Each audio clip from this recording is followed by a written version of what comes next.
ঢাকার কেরানীগঞ্জের আগানগর এলাকায় 12তলা ভবনের নিচতলায় একটি ঝুটের গোডাউনে ভয়াবহ আগুনের ঘটনা ঘটেছে। নিয়ন্ত্রণে কাজ করছে ফায়ার সার্ভিসের 14টি ইউনিট। বিস্তারিত জানাতে সেখানে আছেন সহকর্মী নাঈম হাসান। সরাসরি যাচ্ছি তার কাছে।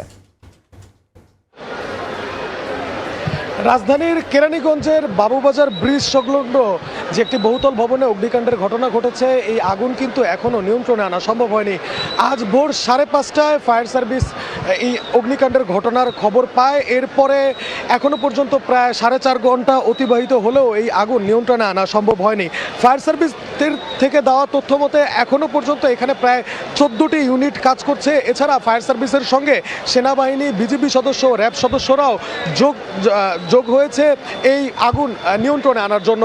ফায়ার সার্ভিস কর্মকর্তারা আমাদেরকে যেমনটা জানিয়েছে যে এই বাবুবাজার ব্রিজ সংলগ্ন মূলত একটি 10তলা ভবনে এই অগ্নিকাণ্ডের সূত্রপাত আজ ভোরে।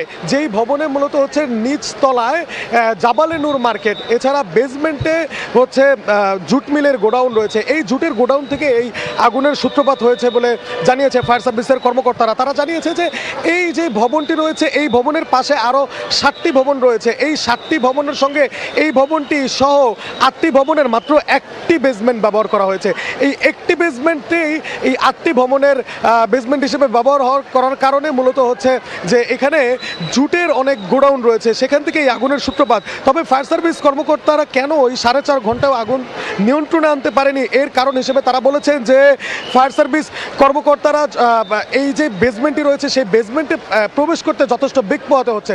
যদিও তারা জানিয়েছেন যে এই ভবনে যারা সাধারণ মানুষ বা বাসিন্দা রয়েছে তাদেরকে তারা কিন্তু উদ্ধার করেছে, তবে আগুন এখনও নিয়ন্ত্রণ আনা সম্ভব হয়নি। তো এই ছিল আমার কাছে বাবুবাজারের ব্রিজ সংলগ্ন বহুতল ভবনের অগ্নিকাণ্ডের সর্বশেষ পরিস্থিতি।